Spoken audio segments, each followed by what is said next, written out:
കേരള കലാമണ്ഡലത്തിൻ്റെ സ്ഥാപനത്തിന് മുൻകൈയെടുത്ത മലയാള കവിയാണ് വള്ളത്തോൾ. 73-ാം ഭേദഗതി നിയമം ഇന്ത്യൻ ഭരണഘടനയുടെ ഏത് ആർട്ടിക്കിളിൽ നിന്നാണ് ഉരുത്തിരിഞ്ഞത്? ആർട്ടിക്കിൾ 40. ഇന്ത്യയിൽ വിവരാവകാശ നിയമം പാസാക്കിയ വർഷം 2005. ലോക്പാലിൻ്റെ ആദ്യ അധ്യക്ഷനായിരുന്നു ജസ്റ്റിസ് പിനാകി ചന്ദ്രഘോഷ്. ഏത് ഭരണഘടനാ ഭേദഗതിയിലാണ് ഇന്ത്യൻ ഭരണഘടനയിൽ കൂറുമാറ്റ വിരുദ്ധ വ്യവസ്ഥ അവതരിപ്പിച്ചത്? 52-ാം ഭേദഗതി. ബോഗി എന്ന പദം ഏത് കായിക ഇനവുമായാണ് ബന്ധപ്പെട്ടിരിക്കുന്നത്? ഗോൾഫ്.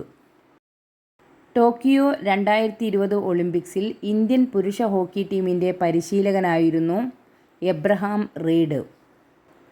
2028 സമ്മർ ഒളിമ്പിക്സ് ഏത് നഗരം ആതിഥേയത്വം വഹിക്കും?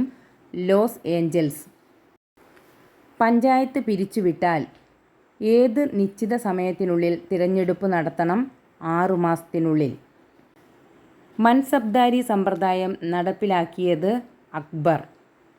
കേരളത്തിലെ സൈലന്റ് വാലി ദേശീയോദ്യാനം ഏത് തരം വനം ആവാസ വ്യവസ്ഥയെ സംരക്ഷിക്കുന്നതിന് പേരുകേട്ടതാണ്? ഉഷ്ണമേഖലാ മഴക്കാടുകൾ.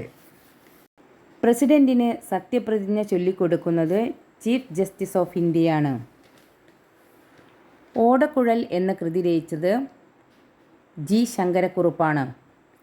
രണ്ടാം ഊഴം MT വാസുദേവൻ നായരുടെ കൃതിയാണ്. ഒരു ദേശത്തിൻ്റെ കഥ SK പൊറ്റക്കാട്. കയർ എന്ന കൃതിയുടെ കർത്താവാണ് തകഴി ശിവശങ്കരപ്പിള്ള.